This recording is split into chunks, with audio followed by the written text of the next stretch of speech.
Hello বন্ধুরা, কালকে রাত্রে কিন্তু একটা আম পেয়েছিলাম রাস্তায়। আর আমটা দেখো কতটা সুন্দর দেখতে, একদম লাল টুকটুকে আম। আচ্ছা, আমরা এই নামটাকে তো সিঁদুর টোকা আম নামে চিনি। তোমরা কারা কারা এই আমটাকে কী নামে চেনো আমাকে কিন্তু অবশ্যই কমেন্ট করে জানিও। তো চলো আজকে এই আমটাই দেখবো কেমন হয় খেতে, টক নাকি মিষ্টি। তো দেখো আমটা সবার প্রথমে কেটে নিচ্ছিলাম, আর দেখো ভেতরটাও কত সুন্দর, নরম না, পুরো একদম পাকা আম আর একটু শক্ত শক্ত। তো খেতে তো ভালোই লাগছিলো, কিন্তু আসল টুইস্ট তো লাস্টে তোমাদের বলছি। তো দেখো আমটা সুন্দর করে কেটে নিচ্ছিলাম।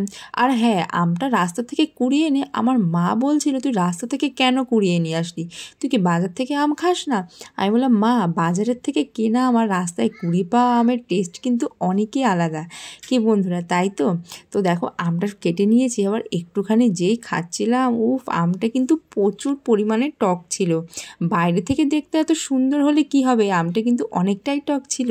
তো আজকের জন্য টাটা। তোমরা কারা কারা এই আমটা খেয়েছো আমাকে কিন্তু অবশ্যই জানিও।